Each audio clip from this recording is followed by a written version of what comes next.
In this video we're going to learn all about the Volkswagen Touareg or Touareg or whatever you want to call it. If it's your first time here, hit the subscribe button.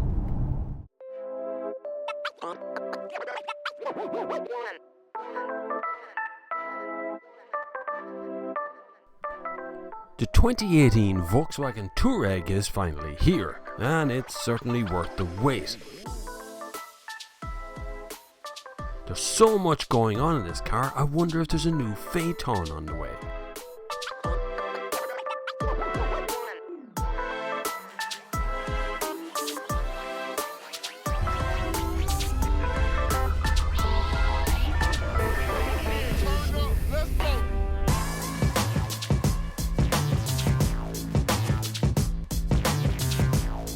There's no doubt that the Touareg is a big car. You'll fit 3 people in the back, and they'll have a couple of USB ports to fight over.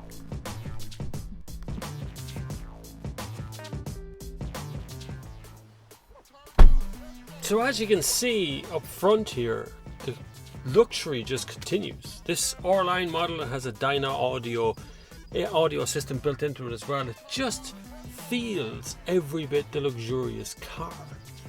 But this is just a Touareg, right?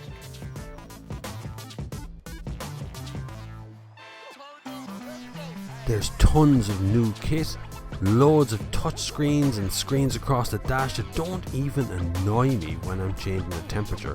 There's even a big tow hitch on the back of the car.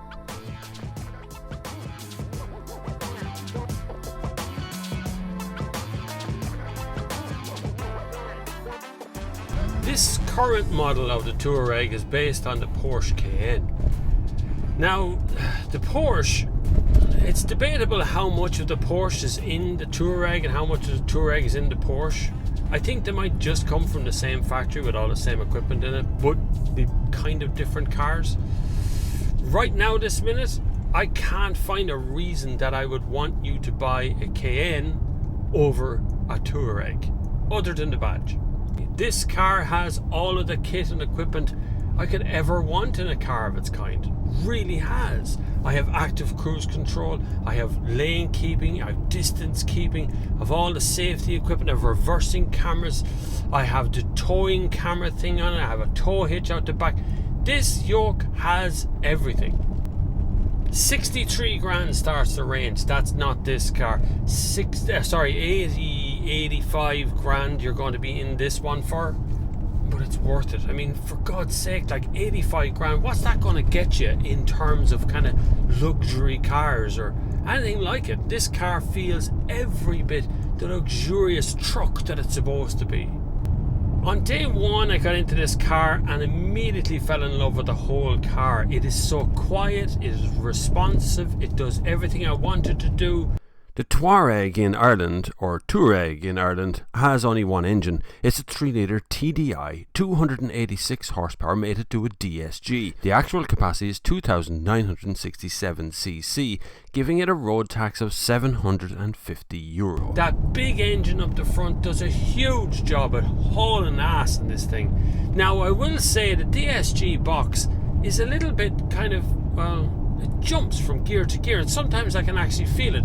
The difference between, we'll say, 7th and 6th, when it jumps, the tiny little, just teensy little move on the accelerator pedal, and all of a sudden you're in hyperspeed, no matter what kind of mode you put it into.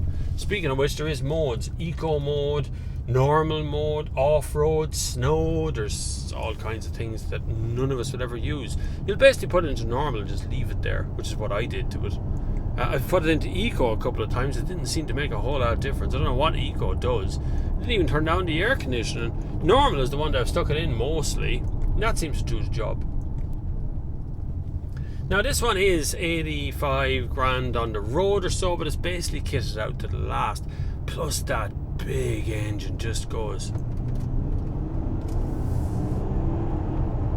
And all of a sudden you're joining a motorway at the motorway speed. It's wonderful. Real balls to the wall stuff. Does a fantastic job at hoovering along. And listen,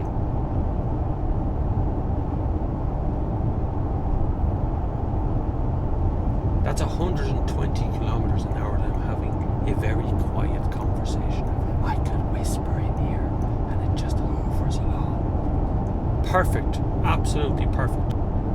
Touareg, tomato, whatever you call it, it does nothing wrong. Zero. It is my favorite car this year. Now look, I have to leave out some of the performance cars, they're not comparable, but just general, if I bought a family car, this would be it. This exact car. This will tow anything. This will tow anything. This will climb any mountain. This will do whatever I wanted to do, but it will also drive the kids to school and get everything to work. And you know, it's a daily car, but it's so much bigger than that. It's so much more than just a daily car. And I have to say, Land Rover, Range Rover, watch out, boys, because where the Land Rover Range Rover Vogue would have been my favourite car to buy as the luxury vehicle, to buy a luxury Range Rover Vogue over this would be another car in the difference. Over €100,000 is where a Range Rover Vogue lives. This is 86. Like, with all this kit, with everything you see on the car. One remarkable thing I've come across is this has a touchscreen heating system, and it hasn't bothered me, not once, not in the slightest, not even a little bit. I haven't even thought about I want physical controls on this. I'm not sure what Volkswagen have done here, how they've managed to make it feel like I'm doing something. I think it might be the clicks, it might be the feeling that I'm actually clicking.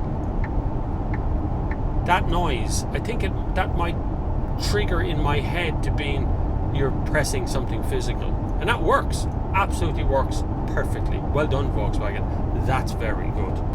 I'm going to leave you on this note. Volkswagen used to make a Phaeton.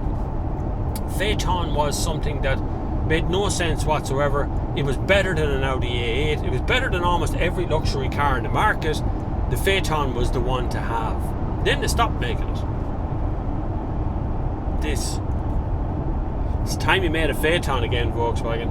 Really is. Really, if this is your level of 4x4 kind of soft off-roader kind of car, you should be making a Phaeton in the blink of an eye. Thanks very much for watching. Hopefully you have subscribed now and hit the like button and the bell and whatever else you're supposed to do to keep this freight train that is on a catastrophic road to nowhere of YouTube going. I will keep moving, keep putting these videos up as long as you guys keep watching them. So until the next time, I will see you on the far side.